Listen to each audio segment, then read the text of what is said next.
할렐루야. 피곤하지 않으세요? 제가 오늘 말씀을 준비하면서 약간 염려가 되는 것이 지금이 제일 피곤할 듯한 시간이라서 조금 이번 수련회를 준비하면서 사실 많이 준비하는 과정에서 은혜를 받았어요. 특히 이 수련회 장소를 저희들이 찾으면서 큰 은혜를 받았는데 사실 굉장히 좋죠. 정말 좋죠. 우리가 처음에 생각했던 데는 저 세트나 또 전에 수련회 갔던 장소를 생각하고 있었어요. 근데 전에 수련회 갔던 장소는 이미 예약이 됐고 세트의 자리가 남아있어서 세트를 가려고 생각하고 있었어요. 좀 비싸긴 하지만 여러 가지 편리하고 시설도 잘 돼 있고 또 거기서 식당에서 식사도 할 수 있고 그래서 거기를 해야 되겠다 생각하고 있었는데 갑자기 거기 이미 예약이 돼버렸다는 거예요. 우리 갈 데를 찾아야 되는데 좀 난감했죠. 어떻게 해야 되지? 난감했어요. 우리 릴레이 기도를 통해서 계속 기도하고 또 우리 준비하신 우리 집사님들도 계속 기도하고 있었는데 하나님께서 은혜롭게 이 장소를 찾게 해주셨어요. 그러니까 거의 막바지에 찾은 거죠. 근데 딱 와서 보니까 너무 시설이 잘 돼 있고 더 놀라운 것은 우리 인원에 딱 맞는 장소인 거예요. 그래서 준비하면서 참 이 장소를 통해서도 저는 많은 은혜를 받았어요. 여러분 수련회 오면서 어떤 준비들을 하고 오셨는지 궁금합니다. 다들 마음의 준비를 하고 수련회에 참 은혜를 받았으면 좋겠다. 하나님께 나에게 주시는 말씀이 뭘까 생각하면서 오셨을 거예요. 근데 우리 분들 중에 한 분이 투망을 준비하더라고요. 깜짝 놀랐어요. 수련회를 오는데 투망을 준비했어요. 그래서 아니 웬 투망? 그랬더니 여기 냇가가 착 흐르는 걸 보고서 고기를 잡아가지고 같이. 그래서 저는 지금 매운탕을 기대하고 있는데 오늘 점심 매운탕 있나요?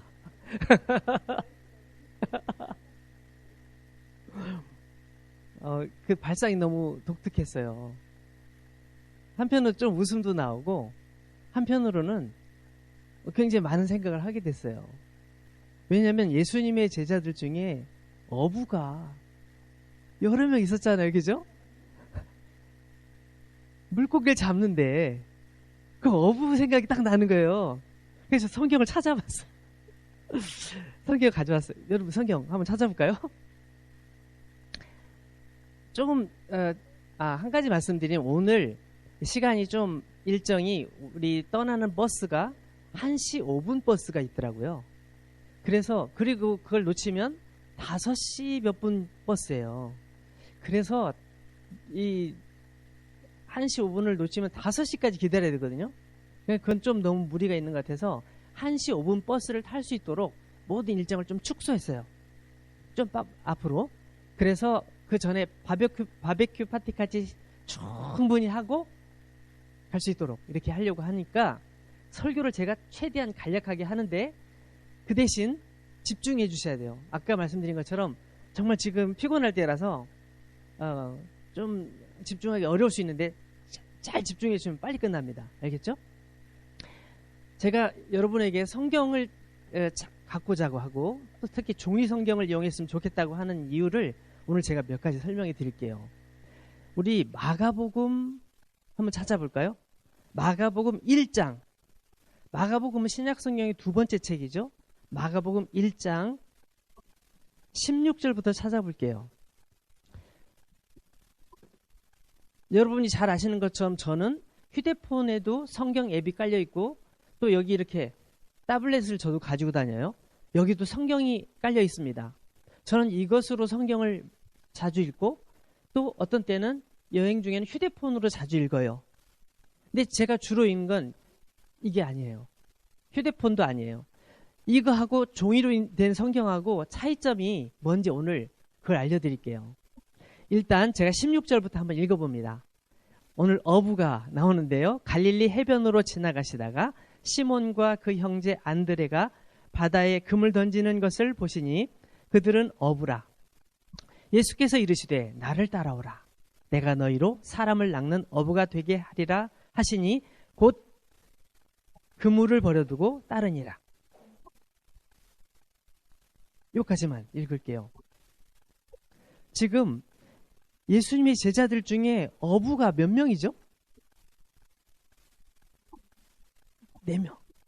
베드로, 안드레, 야고보, 요한. 4명이죠. 근데 여기 지금 2명이 나왔습니다. 근데 시몬이라고 써 있는 사람은 누구예요? 베드로. 그 다음에 그 형제 안드레. 그러니까 예를 들어서 용빈이가 만약 안드레라고 친다면 용빈이 형 누구죠? 용우. 그럼 용우와 용빈이 이렇게 생각해도 돼요. 만약에 둘이 어부라고 친다면 용우와 용빈이가 바다에서 물고기를 잡았던 거예요. 그리고 그물 던지는 거 보셨는데 잘 보세요. 갈릴리 해변으로 지나가시는 중에 시몬과 그 형제 안드레가 바다에서 그물 던지는 걸 보셨어요. 근데 그들은 어부였어요. 예수님께서 나를 따라와라 이렇게 말씀하셨단 말이에요. 여러분이 만약에 예를 들어 용우한테 용우야 나를 따라오너라 지나가던 어떤 이상한 분이 갑자기 얘기하면 네 알겠습니다 따르겠습니다 그럴까요? 저 같으면 그렇게 안 해. 혹시 인신매매 몸 아니야? 이렇게 생각할 수도 있잖아요. 왜 따라갔을까? 왜 따라갔을까? 왜 예수님께서 그렇게 말씀하실 때 그 분위기가 어떤 분위기였을까? 여러분 그런 생각 안 드세요? 그러면 우리가 무슨 이유일까를 생각하게 되잖아요. 그러면 이 성경에는 안 나와 있는데 여기는 잘 안 나와 있는 경우 많아요. 근데 종이 성경에 보면 그걸 찾아볼 수 있는 방법이 있습니다. 여러분 여기를 딱 보시면 요 16절 바로 위에 제목이 붙어 있어요. 여러분 가지고 성경 다 그럴 거예요. 거기 보면 어부들을 부르시다라는 제목이 있고 거기 3군데 성경이 2군데 성경이 더 나와 있어요. 보면 마태복음이 나와 있고 누가복음이 나와 있네요. 그러면 다른 곳에서는 어떻게 표현했을까? 그걸 한번 찾아보겠습니다. 자, 이 성경을 그대로 편채로 마태복음으로 찾아봐요. 마태복음 4장 18절부터 되어 있다고 하네요. 여러분이 만약에 휴대폰 앱을 가지고 있는 분은 마태복음 찾으시고 제가 마가복음을 다시 읽을 거예요. 만약에 성경책을 가지고 있는 분은 양쪽을 이렇게 가운데를 들고 양쪽을 같이 보아보세요. 어떤 차이가 있는지. 자, 마태복음 4장 18절을 제가 한번 읽어볼게요. 이걸 집중하지 못하면 아마 여러분 졸릴 거예요. 분명히. 집중해 보세요. 자, 제가 마가복음을 읽을 텐데 여러분은 마태복음을 눈으로 보세요. 어디냐면 어디죠? 마태복음 4장 18절부터예요. 잘 보세요. 갈릴리 해변에 다니시다가 2 형제 곧 베드로라 하는 시몬과 그 형제 안드레가 바다에 금을 던지는 것을 보시니 그들은 어부라. 자, 2 곳에서 차이점 다른 게 뭐죠? 뭐예요? 자, 첫 번째 갈릴리 해변에 다니시다가 이렇게 돼 있죠. 마태복음. 마가복음 뭐라고 돼 있어요? 갈릴리 해변으로 지나가시다가. 한쪽은 지나가셨대. 지나가는 건 아무 생각 없이 지나가는 것처럼 보여질 수도 있죠. 근데 마태는 지나가셨다고 말하지 않고 뭐라고 했어요? 다니셨대. 다니셨다는 말은 왔다 갔다 하면서 누구를 찾았을 수도 있겠죠. 왔다 갔다 한 거야. 마태가 볼 때는 예수님께서 그냥 지나가신 게 아니고 뭔가 목적을 가지고 찾아다니신 거 아닐까? 이걸 살짝 보여줘요. 그죠? 그 다음에 여기 마태복음에는 시몬이라고 되어 있지 않고 누구라고 되어 있어요? 베드로라고 되어 있어요. 왜 베드로라고 적었을까요? 예수님의 제자들 중에 아주 대표적인 사람이잖아요. 근데 마태는 베드로라는 이름을 적고 싶었어요. 근데 마가는 시몬이란 원래 옛날 이름을 적어요. 베드로는 예수님께서 나중에 지어주신 이름이고 시몬은 옛날 원래 이름이에요. 왜 그랬을까요? 일단 궁금하니까 그냥 일단 생각하면서 다음 2절을 읽어볼게요. 예수께서 이르시되 나를 따라오라. 내가 너희로 사람을 낚는 어부가 되게 하리라 하시니. 자, 예수님께서 하신 말씀 부분이 달라요, 같아요? 같죠? 같아요? 네, 같아요. 그러면서 그들은 어부라고도 말씀하셨어요. 네, 자, 보면 예수께서 이르시되 나를 따라오라. 내가 너희로 사람을 낚는 어부가 되게 하리라. 마가복음 그렇게 돼 있고 마태복음에는 말씀하시되 나를 따라오라. 내가 너희를 사람을 낚는 어부가 되게 하리라 하시니. 뭐 똑같아요. 그죠? 근데 20절 말씀에 뭐라고 되어 있어요? 곧 부르시니 어디야? 곧 그물을 버려두고 따르니라. 곧 그물을 버려두고 따르니라. 여기 마태복음 그들이 곧 그물을 버려두고 예수를 따르니라. 이렇게 돼 있어요. 그죠? 예수라는 표현이 마태복음엔 들어있어요. 왜 들어있을까요? 굉장히 중요한 거예요. 마가복음에는 그것을 빼놓고 설명해 가고 있는데 마태는 베드로라는 이름도 넣고 예수라는 이름도 넣었어요. 예수님과 베드로가 어떤 관계인지를 선명하게 보여주고 싶은 거예요. 마태는. 그래서 이 기록하는 관점이 마태의 관점과 마가의 관점이 약간 다르지만 둘이 강조점이 조금씩 다르지만 결국 내용은 같아요. 근데 둘 다 공통점이 뭐냐면 그들이 20절 그들이 곧 그물을 버려두고 예수를 따랐다. 예수님을 따라가는데 그물을 버려두고 다 따라가요. 근데 저는 정말 이해가 안 되는 거예요. 왜 그냥 따라가지? 나 같으면 왜요? 왜 날 따라오라고 합니까? 라고 질문해야 되잖아요. 근데 베드로는 그렇게 얘기하지 않았고 안드레도 얘기하지 않았단 말이에요. 이거 어디서 답을 찾아야 되지? 근데 가만히 보면 여기 마태복음에도 그렇고 마가복음에도 그렇고 한 곳이 더 있어요. 누가복음 4장 14절부터 15절까지 아니 누가복음 5장 1절부터 11절까지를 보래요. 여기는 좀 내용이 더 많은 것 같네요. 누가복음을 찾아보겠습니다. 누가복음 5장 1절부터 좀 내용이 많은데 내용이 많으면 뭐예요? 더 자세한 더 많은 정보를 얻을 수 있겠죠. 제가 한번 읽어보겠습니다. 무리가 몰려와서 하나님의 말씀을 들을새 예수는 게네사렛 호숫가에 서서 호숫가에 배 두 척이 있는 것을 보시니 어부들은 배에서 나와서 그물을 씻는지라. 아까 마태복음과 마가복음에는 물고기를 잡는다고 했는데 누가는 물고기를 잡는다고 말하지 않고 그물을 씻고 있다고 얘기해요. 그러니까 이 상황은 누가는 조금 더 넓게 본 것이죠. 누가는 좀 더 좁게 본 것이죠. 마태와 마가는 물고기를 잡았다. 그물을 씻는 것까지 다 포함해서 물고기를 잡고 있고 다 끝나고 그물을 씻는 것까지도 다 물고기를 잡고 있었다라는 정도로 표현하지만 누가는 좀 더 자세하게 그때 상황을 더 자세하게 설명하면서 그때 사실 물고기를 잡는다기보다는 물고기 잡다가 이제 그물을 씻고 있다라고 말하는 거예요. 왜 이렇게 좀 더 자세하니까 더 정확하게 좋죠? 2절을 가볼게요. 호숫가에 배 두 척이 있는 것을 보시니 어부들은 배에서 나와서 그물을 씻는지라. 3절에 예수께서 한 배에 오르시니 그 배는 시몬의 배라. 예수님께서 베드로의 배에 오르셨구나. 그물을 씻고 있는 배에 오르셨어요. 육지에서 조금 떼기를 그냥 배에 올라간 것뿐만 아니라 육지에서 좀 떼어달라고 말씀하셨어요. 왜 그런가 봤더니 사람들이 많이 모여서 말씀을 듣고 있는데 사람들이 너무 많으니까 좀 떨어져서 말씀을 전하기를 원하셨던 거죠. 제가 만약에 설교할 때 이렇게 가까이 가면 여기 있는 분들은 집중이 되겠지만 저쪽에 있는 분들은 소리도 안 들리고 집중이 안 될 수도 있잖아요. 그 당시에는 마이크도 없으니까. 그래서 좀 떨어져서 다 보이는 곳에서 말씀을 전하기를 원하셨던 거죠. 그래서 한 척의 배에 오르시고 육지에서 좀 떼어달라고 말씀하셨어요. 그리고 거기서 사람들을 가르치셨다고 돼 있죠.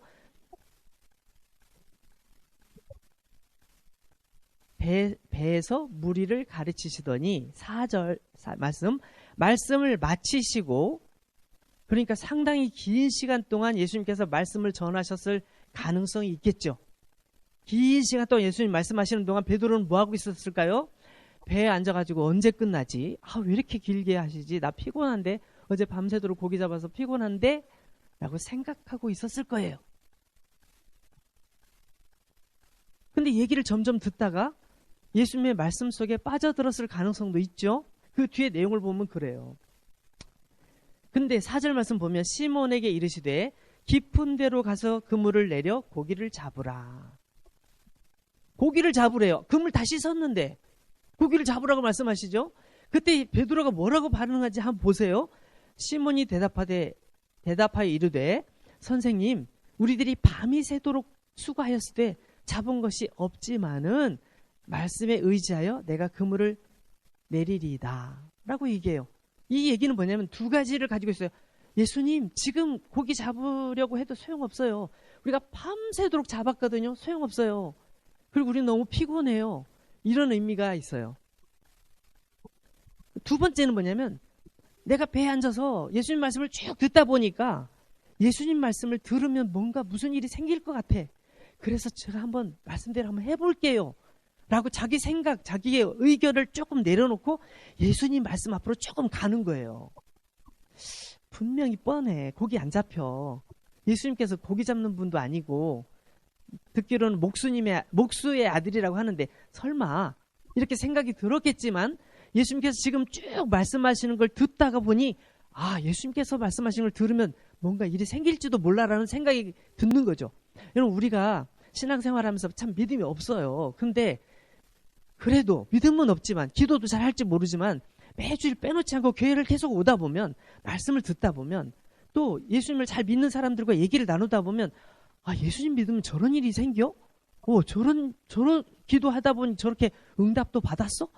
이런 생각들을 하게 되잖아요. 그럼 나도 기도해보고 싶고 나도 저분처럼 한번 성경을 읽어보고 싶고 막 그런 마음이 들잖아요. 이 베드로와 안드레는 아마 그런 생각을 가졌던 것 같아요. 그래서 베드로가 정말 우리 고기 한 마리로 못 잡았지만 그물 다 씻어서 또 그물을 버리고 싶진 않지만 한번 말씀대로 한번 해볼게요 라고 말하는 거지요. 그럴 때 6절에 이렇게 나와요. 그렇게 하니 어떻게 해요? 그물을 내렸다는 거죠. 그렇게 하니 고기를 잡은 것이 심이 많아 그물이 찢어지는지라. 그물이 찢어질 지경까지 된 거예요. 그물이 찢어지겠어. 안 되겠어. 더 이상 그물을 들어올리면 안 되겠어. 어떡하지 하다가 저쪽에 있는 다른 배를 불러요. 7절에 이에 다른 배에 있는 동무들에게 손짓하여 와서 도와달라 하니 그 다른 친구가 누굴까요? 베드로 안드레의 친구 야고보 요한이에요. 야고보가 형, 요한이 동생. 베드로 안드레 야고보 요한. 막 불러. 빨리 와. 지금 그물이 다 찢어지겠어. 우리 그물 찢어지면 이거 내일 고기도 못 잡잖아. 빨리 와, 도와줘. 배가 잠기겠어. 막 이러면서 막 부른 거예요. 그러니까 그 배도 그물 다 씻었던 사람들이잖아요. 배도 다 정리하고 들어가려고 했는데 잠깐 쫙 와가지고 배 두 대가 사람들 다 보고 있어요. 막 사람들 쫙 보고 있는데 배 두 대가 거기서 그물을 끌어올리는 거예요. 근데 그물을 살짝 끌어올리면서 배에다 고기를 막 담아요. 이쪽 배 담고 이쪽 배 담고 막 담는데 고기가 너무 무거워가지고 배가 막 점점 가라앉는 거예요. 저 배 가라앉겠다. 사람들이 다 배 가라앉으면 어떡해? 이런 상황이 발생한 거예요. 이게 그런 내용인데 제가 좀 극적으로 말씀드리니까 이렇게 한 건데 그 당시에 보는 관중들의 입장은 어떨까요? 와, 예수님께서 말씀하시니까 진짜 고기가 잡히네? 고기가 한두 마리도 아니고 와, 이거 엄청나네? 이렇게 생각하고 있는 상황이란 말이에요. 이 8절 말씀에 보면 7절 끝에 보면 그들이 와서 두 배의 채움에 잠기게 되었더라. 잠겼다는 얘기가 아니라 잠길 만큼 고기가 많이 잡혔다는 거예요. 여러분 이렇게 고기 잡힌 거 본 적 있으세요? 저 어렸을 때 봤어요. 저 어렸을 때 고대도라는 시골 어촌에서 살았는데 거기 배가 큰 배가 아니에요. 배가 하나 크기가 요 공간에 들어갈 만한 그런 조그만 배. 크게 보이지만 바다가 가면 조그만 배예요. 이런 배를 어촌의 사람들이 어업을 해요. 근데 저녁 늦게 배를 타고 쫙 나가요. 배에 불을 켜고 쫙 나갔다가 새벽녘 되면 그물을 걷어갖고 오는데 고기를 어떻게 하냐면 배 가운데 공간, 넓은 공간이 있어요. 그물에서 잡은 고기를 거기다 채우면 여기가 전부 다 고기로 가득 차 있어요. 고기가 막. 다 고기예요, 고기가 이렇게. 그러면 바닷가에 오면 그걸 큰 이렇게 무슨 망 같은 거로 이렇게 푹 떠가지고 이걸 이제 퍼날라요. 그 장면이 너무 장관이에요. 막 고기들이 생생하게 여러분들은 이 마트나 이런 데 가면 다 죽은 고기들 대부분 보잖아요. 근데 고기들이 막 다 살아있어요. 막 벌떡벌떡 뛰어요. 고기를 이렇게 탁 떠가지고 이렇게 딱 들어서 올리려고 하면 푹 튀어서 날아가요. 막 이렇게 큰 고기들이 탁 날아가요. 그 장면을 보고 있으면 너무 멋있어요. 그런데 바로 예수님의 제자들이, 아니 예수님의 제자도 아니죠. 여기 베드로, 안드레, 야고보, 요한 이 사람들이 막 그런 고기를 배에다 가득 채우는데 막 배가 잠길 정도로 막 잡는 거예요. 막 그 장면 여러분이 만약에 본다면, 여러분 어촌에 가면 한번 자세히 보세요. 혹시 고기 그렇게 내리는 거 보면, 유튜브 보면 나올 수도 있겠다. 너무너무 막 장관이에요. 실제 보면 막 큰 고기들이 탁 움직이면 햇빛에 받아서 그 고기 비늘이 하얗잖아요. 보통 고기 비늘이 햇빛에 받으면 막 그 빛이 너무너무 강렬해요. 막 전 어렸을 때 봤는데 지금도 그 느낌이 들어요. 와, 너무 멋있어요. 근데 그렇게 해서 고기를 잡는 거예요. 근데 그 고기를 딱 잡고 나서 베드로가 충격을 받은 거예요. 왜냐하면 내가 여태껏 어부로 살아왔고 어렸을 때부터 바닷가에 살면서 어부로 살아와서 이거에 대해서는 내가 예수님보다 더 잘할 거라고 생각했는데 틀렸던 거예요. 자기 생각이 틀렸던 거야. 그물 다시 썼는데 또 잡아봐야 이 해가 이렇게 떴는데 무슨 고기가 잡혀라고 생각했는데 아니었던 거죠. 그러니까 보세요.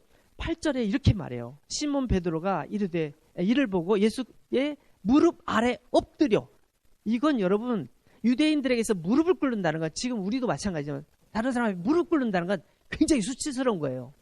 이것이 이 당시에 무릎을 꿇는다는 말은 나는 당신의 노예입니다. 나를 죽이시든지 살리시든지 당신 마음대로 하셔도 저는 순종하겠습니다라고 하는 정도거든요. 근데 처음 본 분에게 무릎을 팍 꿇어요. 그리고 하는 말이 더 놀라워요. 보세요. 주여라고 말하는 거예요. 이건 정말 노예가, 옛날 노예는 잘 아시죠? 지금 노예하고 지금 이렇게 종업원하고 달라요. 옛날 노예들은 정말 주인이 너 이리 와. 너 왜 이렇게 말을 안 들어? 야, 너희들 잘 봐. 너희들 말 안 들으면 이렇게 되는 거야. 막 사람들 보는 앞에 목을 쳐도 그 주인의 소유물이나 똑같기 때문에, 물건이나 똑같기 때문에 죽여도 아무 말 못해. 그 정도 시대예요. 근데 나는 당신의 종입니다라고 말하는 건 정말 자기를 낮추는 거예요. 근데 주여 나를 떠나소서 나는 죄인입니다. 이렇게 말한단 말이에요. 그럴 때 예수님께서 뭐라고 말씀하시냐면 10절 말씀 보세요. 세베대의 아들로서 시몬의 동업자인 야고보와 요한도 놀랐습니다. 예수께서 시몬에게 이르시되 무소하지 말라. 이제후로는 내가 사람을 취하리라. 아까는 사람을 낚는 어부가 되리라 이렇게 말씀하셨는데 여기는 표현을 그렇게 표현하지 않고 사람을 취한다고, 사람을 얻게 될 것이다. 사람을 얻게 될 것이다. 이렇게 표현하고 있어요. 여러분 이 누가복음은 누가 썼어요? 누가가 썼어요. 누가는 의사야. 의사. 사람을 고치고 사람을 치료하는가, 뭔가를 글을 기록할 때도 되게 자세하게 세밀하게 기록하는 버릇이 있어요. 그래서 내용을 더 세밀하게, 누가복음 양이 굉장히 많잖아요. 굉장히 자세하게 적었어요. 그러니까 베드로와 예수님과의 만남이 얼마나 중요했으면 베드로는 누가는 마태나 마가처럼 적지 않고 자세하게 적으면서 그 상황을 정확하게 묘사해요. 예수님께서 나를 따르라고 말씀하신 이유가 그때 배경이 이런 거라는 사실을 누가는 자세히 알려줘요.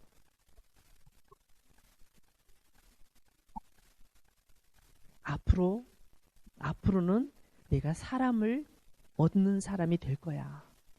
예수님께서 베드로에게 새로운 비전을 주시는 거예요. 너는 그냥 물고기나 잡을 그런 사람이 아니야.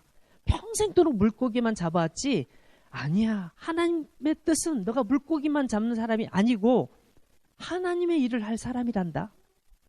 하나님께서 뜻하신 한 영혼 한 영혼, 하나님께서 부르신 한 영혼 한 영혼을 불러야 된 사명이 있는 사람이었어. 몰랐지?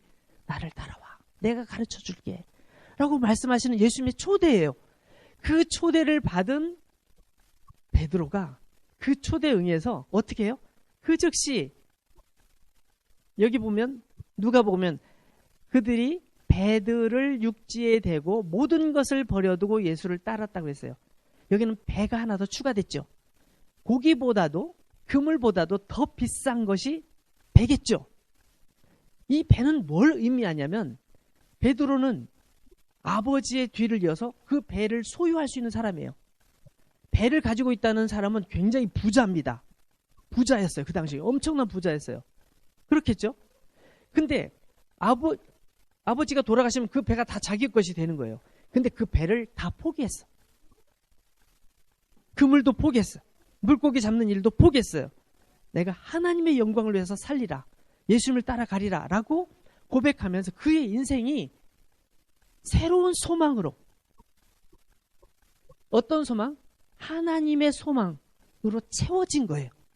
하나님께서 내게 주신 소망, 예수님께서 나에게 가르쳐준 그 소망을 따라가리라 결심하고 자기의 모든 것들을 내려놓은 거예요. 이게 예수님과의 베드로의 만남이었어요. 그는 배를 포기할 만큼, 자기의 전 재산을 포기할 만큼, 자기의 미래, 꿈꿔왔던 미래를 다 포기할 만큼 예수님과의 만남이 소중했기 때문에 그 즉시 모든 걸 버려두고 예수님을 따라갔어요. 근데 여러분, 세상 사람들이 다 그렇게 삽니까? 그렇게 안 살아요. 사람들은 어떻게 살아요? 내가 돈을 더 많이 벌고 뭔가 정말 나의 꿈을 이뤄야지, 내가 막 꿈을 이룰 거야 막 생각한단 말이에요. 성경에도 그런 사람이 나오더라고요. 한번 찾아볼까요? 이번엔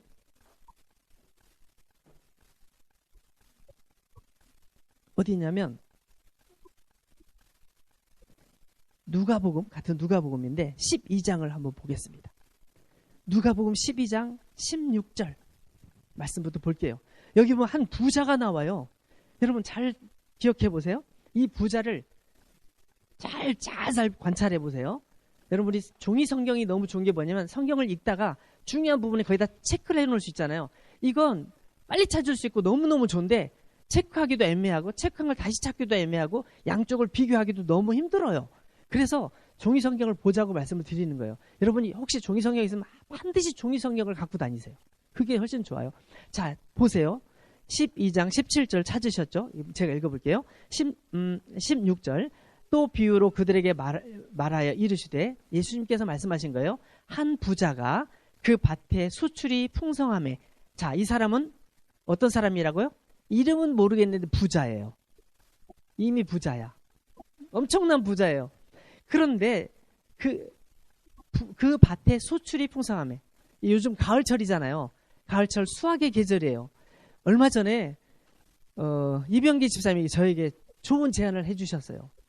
제가 은행을 좋아하는 걸 아시고, 이병기 집사님 때 근처에 은행나무가, 큰 은행나무 여러 개가 있대요. 은행을 주스러 가자고 말씀하셨어요. 그래가지고 은행 주스러 둘이 갔는데 은행 너무너무 많은 거야. 막 주워도 끝이 없어요. 그래서 집사님이 저기를 보세요. 보니까 나무에는 이 밑에 떨어진 은행보다 수십 배 많은 은행이 붙어 있어요. 앞으로 계속 딸 수 있어요. 그래서 너무 행복했는데 제가 저만 혼자 알고 있을까 하다가 이거 안 되겠다 해가지고 여러분에게 다 얘기하는 거예요. 여러분도 은행을 좋아하면 거기 가서 은행을 주세요.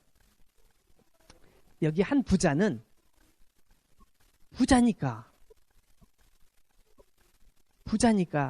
넓은 땅을 가지고 있겠죠. 집에 일하는 종들이 많겠죠. 종업원들이 많겠죠. 그래가지고 종들에게 시켜서 씨를 뿌리게 하고 씨앗도 많았겠죠. 옛날에 씨앗이 굉장히 비쌌어요. 씨앗이 비싸요. 그래서 씨를 사러 다닐 때 그거 참 힘들어요. 근데 어쨌든 많은 씨를 사가지고 넓은 땅에다가 많은 종들이 막 씨를 뿌렸을 것 같아요. 부자니까, 이미 부자니까 쫙 뿌렸는데 그 해 농사가 너무 잘 됐어요. 은행이 주렁주렁 열리듯이 막 막 올리브가 막 주렁주렁 열리고 막 뭐가 과일 주렁주렁 막 쫙 열린 거예요. 우와! 사람들이 이 집은 부럽다, 부럽다. 막 끝이 안 보이는 밭에서 수확을 하는데 막 끝이 없이 나오는 거예요. 평소보다 막 너무너무 많이 나오니까 이 부자가 걱정이 생긴 거예요. 우리 집 창고가 지금 32개인데 다 못 채우겠네. 이게 다 채우고 나면 그래도 남겠네. 이거 어떡하지? 32개는 제가 붙인 말이에요. 어쨌든 성경에 안 나와 있어요. 어쨌든 부자니까 창고가 되게 많았을 거예요. 근데 그 가지고 있는 많은 창고를 채우고도 막 너무 많이 남는 거야. 그러니까 안 되겠다. 리모델링 해야지. 다시 크게 짓자. 부수고 크게 짓자. 그 얘기 나와요. 한번 읽어보겠습니다. 17절 보세요. 심중에 생각하여 이르되 내가 곡식 쌓아둘 곳이 없으니 어찌할까 하고 또 이르되 내가 이렇게 하리라. 내 곡간을 헐고 더 크게 짓고 내 모든 곡식과 물건을 거기 쌓아두리라. 이야, 너무 멋있어요. 정말 이건 정말 우리의 로망이야. 이런 사람이 있다면 정말 부러워. 그렇죠? 근데 그 다음 절 보면 우리를 절망시켜요. 보세요. 19절. 또 내가 내 영혼에게 이르되 영혼아 여러 해 쓸 물건을 많이 쌓아두었으니 평안히 쉬고 먹고 마시고 즐거워하자 하리라 하되. 저 같으면 여기다 하나 더 넣을 거예요. 여행도 실컷 다니고 먹고 싶은 것도 많이 먹고. 먹고 싶은 거 여기 나오는구나. 이분이 부족할 게 하나도 없는 거예요. 돈 가진 게 너무 많고 이걸 가지고 많은 걸 여기 보면 18절에 제가 지나치기 뻔했는데 내 모든 곡식과 물건을 거기 쌓아두리라 이렇게 돼 있잖아요. 곡식은 충분히 할 수 있어요. 곡식으로 많아요. 근데 곡식을 가지고 물건을 살 수 있겠죠. 난 페라리 살 거야. 난 페라리 좋아해. 나는 그거 할리 하는 오토바이 있죠. 난 그거 5대 살 거야. 쫙 BMW도 있고 여러 가지 오토바이도 있더라고요. 난 테슬라로 뽑을 거야. 테슬라로 뽑을 거야. 난 요트도 한 대 가져야지. 요트 있으면 쫙 이 남쪽 지중해를 나 혼자 여행할 수도 있잖아. 얼마나 멋있어. 낭만적이야. 요즘 같은 시대를 바꾸면 그렇게 말할 수 있겠죠. 그거예요. 그거. 오늘날로 표현하면 그거란 말이에요. 그러니까 난 너무 이제 행복해. 이제 내 이룰 걸 다 이뤘으니까 이제 지금까지 농사진 거 이제 더 이상 농사도 안 질 거야. 그것도 신경 쓸 게 많거든. 농사 안 지고 이제 여행 다니면서 먹고 싶은 거 먹고 정말 멋진 곳에서 뷰 좋은 곳에서 자고 얼마나 멋져. 난 그렇게 살 거야. 나의 나의 꿈을 이룬 거야. 이렇게 생각하는 거예요. 여기까지 너무너무 환상적이에요. 그리고 우리 모두가 사실 그걸 원하는 경우들이 많아요. 그래도 돈이 좀 있었으면 좋겠어가 아니라 좀 넉넉해서 걱정 안 하고 살면 얼마나 좋아. 이거잖아요. 그런데 여기 다음 절이 좀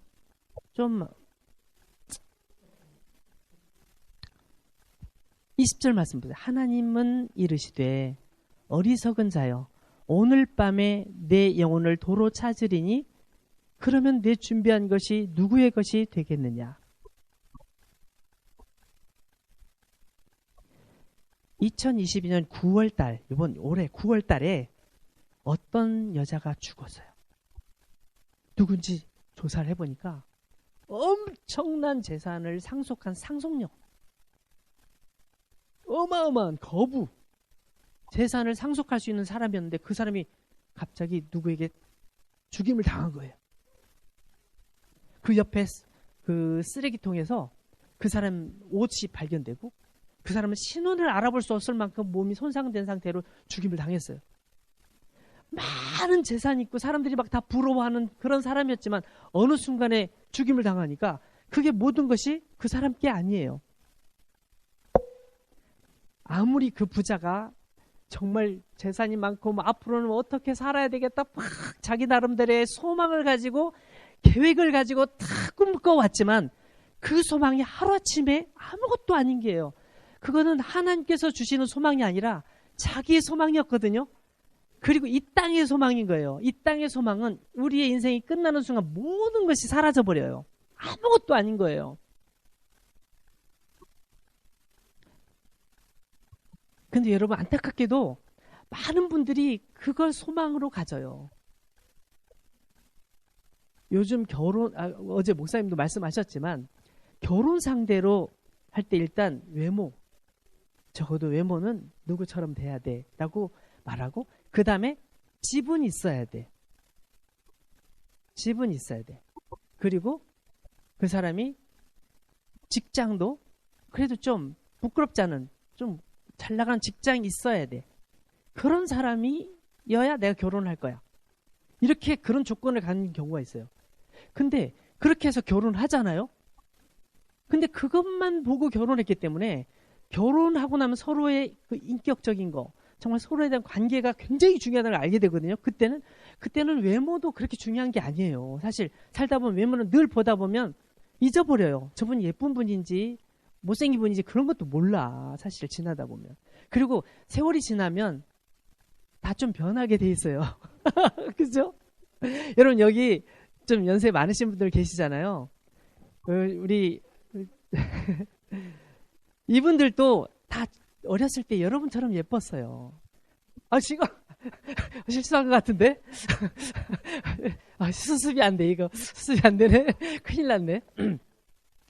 가끔 저는 그런 생각합니다. 거리를 거닐 때 얼마 전에 제가 마트에 갔는데 어떤 할머니가 한 80도 넘어 보이세요. 카트를 밀고 다니시는데 카트를 미시는 건지 카트에 매달려 계신 건지 모를 만큼 아주 연로하셨어요. 어쩌면 저분이 곧 돌아가실지도 모르겠다는 생각이 드는 분이 있었어요.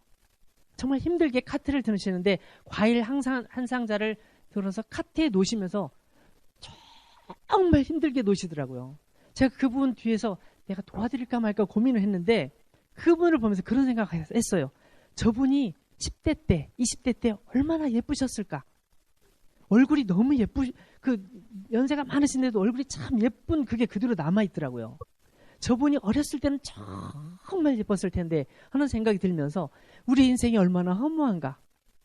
인생이 70, 80이면 세상을 떠날 수밖에 없고 많이 살아야 100세 좀 더 지나면 다 돌아가는 게 인생인데 그 어렸을 때 아름다움과 이 노년의 이런 인생의 원숙함, 너무 짧은 기간에 이렇게 인생이 지나가는 거예요. 몸에 힘은 다 빠지고 얼굴에 탱탱하던 피부도 많이 주름이 생기고 그 카트를 간신히 의지해야 되는, 우리 같으면 과일 상자 하나 한 손으로 들어서 옮기잖아요. 이렇게 하잖아요. 그죠? 포도 한 상자, 꽃가지 거, 귤 한 상자 이렇게 할 수도 있잖아요. 조그만 거는. 근데 그 조그만 걸 드시면서 그 힘겨워 하시는 모습을 보면서 우리 인생이 얼마나 짧은가, 우리가 도대체 뭘 위해서 하는가, 이런 생각들을 하게 됐어요. 여러분 우리 인생이 너무 짧거든요. 근데 우리는 정말로 이 땅에 있는 그런 어떤 눈에 보이는 물질에 너무너무 매여 있어서 그거 없으면 나는 저 사람보다 가난해. 목사님 말씀하셨잖아요. 비교에 대한 말씀하셨잖아요. 정말 그 사람들에 대한 비교로 막 좌절하고 낙심하고 나는 저 사람보다 공부도 못해. 취직도 안 돼. 뭐 돈도 없어. 외모도 안 돼. 이래갖고 결혼하겠어. 뭐 이러면서. 근데 그게 아닌데 말이죠. 성경에서 말씀하는 건, 여기에 말씀하는 건 그거예요. 이 사람이 부자였고 모든 것을 가진 것 같았지만 하나님 보실 때는 야 그게 뭐 할 건데 그걸로? 너의 영혼을 준비한 거야? 너의 미래를 진짜 사후의 모습을 준비한 거야? 너가 만약에 주님께서 당장 데려가신다면 너에게 남는 게 뭐야? 남는 게 하나도 없거든요. 그걸 가르쳐 주시는 거예요.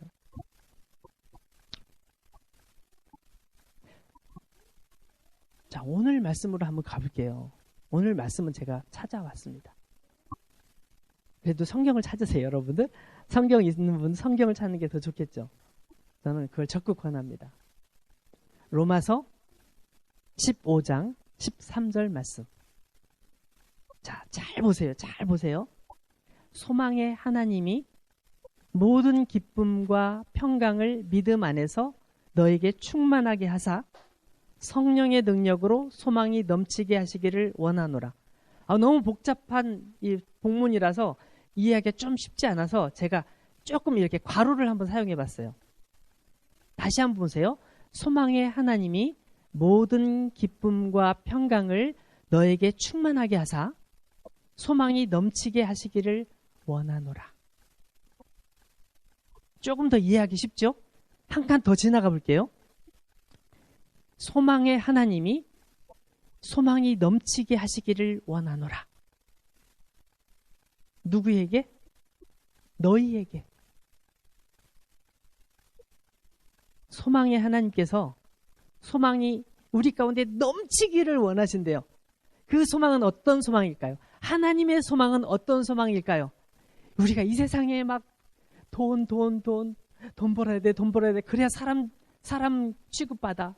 막 뭔가 해야 돼. 막 정말 막 제가 진짜 이 여자분들 화장하시는 거에 대해서 실망한 적이 한 번 있어요. 동영상 유튜브를 어쩌다 보았는데 어떤 분이 그 유튜버 이 화장 유튜버신가 봐요. 근데 그분이 뭐 굉장히 예쁜 처음에 썸네일이었는데 얼굴 막 되게 이상한 분이에요. 막 얼굴 좀 이상해. 근데 그분이 화장하겠다고 앉은 거예요. 그래서 저분 화장을 하시네? 근데 얼굴도 막 이렇게 여기 사각턱 저처럼 약간 이렇게 돼 있고 막 그런데 뭐 이렇게 시작하시더니 테이프를 여기다 딱 붙여갖고 이렇게 뒤로 딱 넘기니까 얼굴이 달걀형으로 예뻐지더라고요. 그래도 얼굴 고칠 수는 없어. 근데 여기다가 이렇게 뭘 바르시고 이렇게 뭐 하고 이렇게 하다 보니까 얼굴이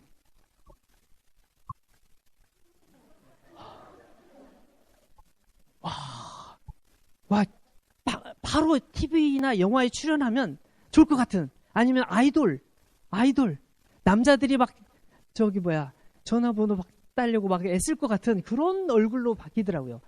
그래서 모든 화장빨은 안 되겠구나 생각이 들었어요. 그런 것으로 소망을 가지면 안 되잖아요.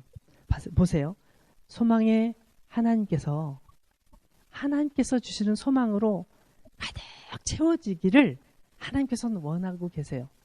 이 불어에 보면 내용이 조금 저희 뿌호 다음에 이렇게 내용이 좀 이렇게 바뀌어졌긴 한데 이 한국어 성경이 잘 번역된 성경 중에 하나예요. 그래서 저는 한국어 쪽으로 제가 설명을 합니다. 소망의 하나님께서 우리에게 하나님의 소망으로 가득 채워지길 원하시는 거예요. 그런데 그 앞에 칸으로 다시 한번 가볼게요.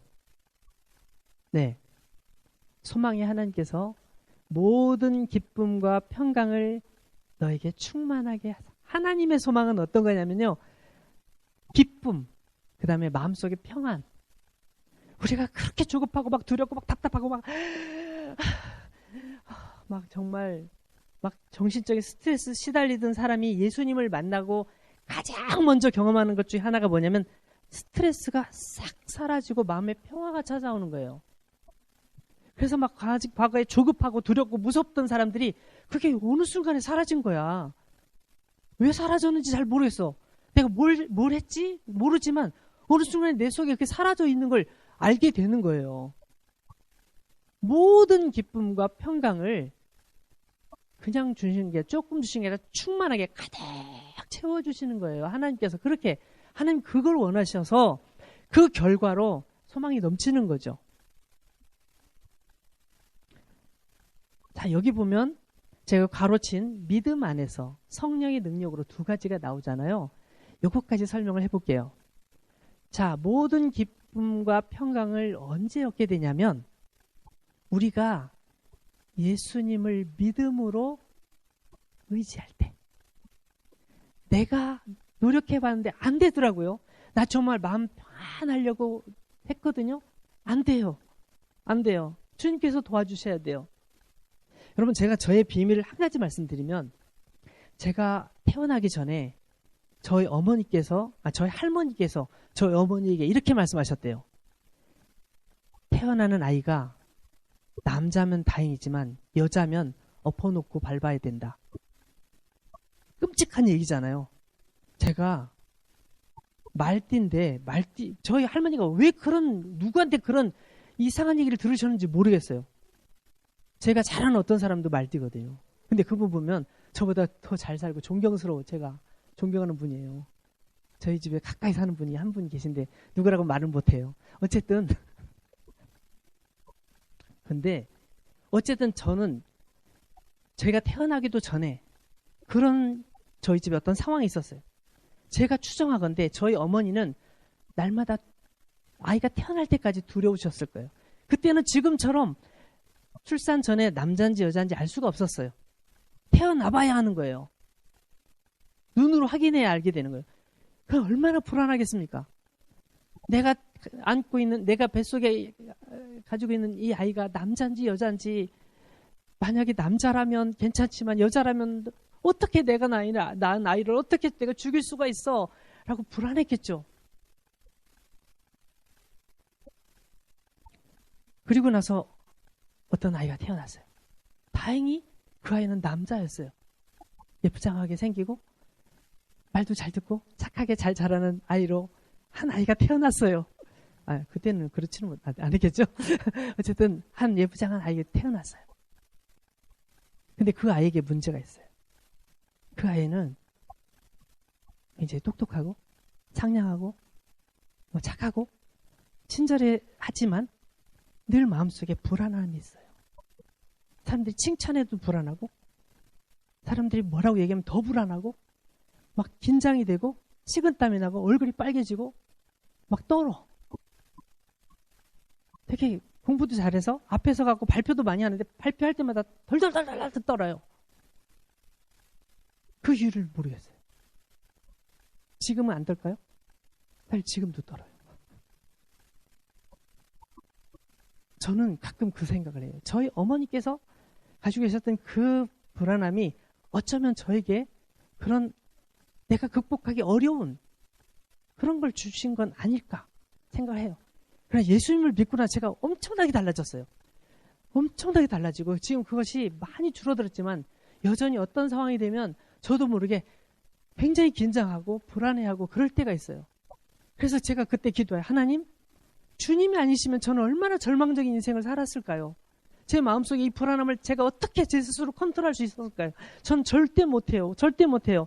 난 정말 불안하고 두려운 거예요. 이걸 내가 할 수 없어요. 주님, 모르겠어요. 주님, 저를 좀 도와주세요.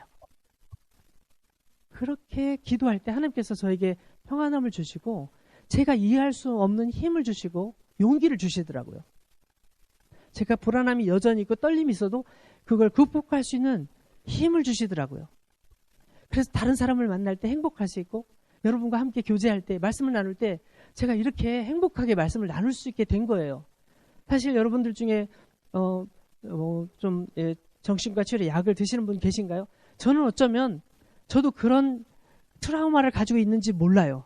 저는 정신과 약을 그렇게 심한 약을 먹어본 적은 없는 것 같아요. 근데 저도 그런 부담감이 저에게 있고 저에게 어떤 감정적인 변화가 올 때 이게 혹시 어쩌면 제가 태어나기 전부터 있었던 어떤 문제가 있지는 않을까 그렇게 상상은 하지만 항상 하나님께서 주시는 소망으로 내 안을 채우면서 그걸 극복해내고 있는 것 같아요. 여러분, 하나님께서 주시는 그 하나님의 소망의 마음은 우리에게 기쁨이고 우리에게 용기고 우리에게 힘이 되는 거예요. 모든 기쁨, 그냥 기쁨이 아니래요. 모든 기쁨, 그 다음에 모든 평강, 마음의 평화는 하나님께로부터 오는 거예요. 하나님께서 주시려고 하는 거예요. 하나님께서 주시려고 소망의 하나님께서 모든 기쁨과 모든 평강을 주시는데 언제 우리가 그걸 누릴 수 있냐면 우리가 믿음으로 하나님께서 나에게 이 기쁨을 주시는구나 그걸 믿음으로 수용할 때 그것이 나의 것으로 받아들여지는 거예요. 그래서 저게 괄호로 쓰는 게 아니라 사실은 괄호가 없잖아요. 성경에. 너무 중요해서 오히려 저게 앞으로 가야 돼요. 앞으로 가야 돼. 그 다음에 두 번째는 성령의 능력으로라고 돼 있죠. 우리가 기도할 때 우리 알아요. 하나님께서 내 안에 계시다는 것. 하나님의 성령께서 내 속에 계셔서 나를 돕고 계시다는 것. 내가 약하고 두렵고 불안하지만 또 실수도 자주 하고 또 때로는 정말 나쁜 짓도 하고 있지만 그럼에도 불구하고 하나님께서 나를 떠나지 아니하시고 나에게 야, 너 그거 잘못했잖아. 계속 그럴 거야? 계속 그렇게 살 거야? 그건 아니잖아. 내가 널 도와줄게. 다시 한번 용기를 내봐. 다시 시도해봐. 다시 이겨낼 수 있어. 넌 이겨낼 수 있어. 내가 도와줄 거니까. 성령께서 우리를 도와주시는 거거든요. 성령의 능력으로라는 건 그런 뜻이에요. 막 어느 날 막 갑자기 기도하는데 팍 성령께서 임하실 수도 있지만 일반적으로 내 마음속에 말씀하시면서 우리에게 힘을 주시고 용기를 주셔서 그걸 쫙 이기게 하시고 우리가 이 세상에서는 가진 것도 없고 좀 뭔가 잘 안 되는 것 같아도 하나님의 소망으로 채워지는 거예요. 하나님께서는 그 소망으로 우리를 불러주셨어요. 여러분, 우리 표어가 뭐라고요? 하나님의 소망으로 넘치게 하라. 한번 보여줘요. 하나님의 소망으로 이쪽에. 제목, 설교 제목. 올해 우리가 1년 동안 표어로 정한 하나님의 소망으로 넘치게 한다는 것은 어떤 의미냐면 아까처럼 믿음으로 또 성령으로 우리 마음속에 세상의 어떤 그런 것들이 아닌 하나님의 것으로 하나님께서 주시는 소망으로 충만해지고 그래서 막 기쁘고 감사하고 우리의 연약함에도 불구하고 담대해지고 부족함에도 불구하고 사람들 앞에 굴복하거나 이렇게 부끄러워하지 않고 그렇게 하나님의 사람으로 살아가는 것. 그게 바로 하나님께서 기뻐하시는 우리의 삶이 아니겠습니까? 전 이번 수련을 통해서 정말 너무 감사한 것이 우리 홍순조 목사님과 함께 말씀을 나누면서 우리가 그 정말 말씀으로만 우리가 목사님께서 정말 여러분 느끼셨는지 모르겠어요. 10계명 강의해 주셨고요. 주기도문 강의해 주셨고 사도신경 강의해 주셨어요. 이것만 세 가지만 가지고도 여러분 엄청난 것을 얻으셨는데 말씀을 전체적으로 우리가 볼 때 와, 하나님이 정말 우리에게 소망이 되시는 걸 느끼잖아요. 올 한 해 이 말씀을 딱 잡고 정말 소망으로 우리 속에 넘치도록 그냥 소망이 좀 있어. 나에게도 소망이 있지. 이 정도가 아니라 난 그 소망의 힘으로 살지 라고 말할 수 있는 우리 모두가 되었으면 좋겠습니다. 우리 같이 기도하겠습니다. 우리 말씀 생각하면서 기도합니다. 하나님, 하나님께서 우리에게 주신 소망으로 가득 채워지게 해주십시오. 하나님의 소망으로 우리를 가득 채워주옵소서. 그래서 날마다 기뻐하고 날마다 감사하면서 마음속에 평화로움을 얻으면서 그 가운데 살게 해주옵소서. 주의 성령께서 우리 속에서 함께해 주셔서 이 능력으로 살 수 있도록 우리를 이끌어 주옵소서. 우리 같이 기도하겠습니다.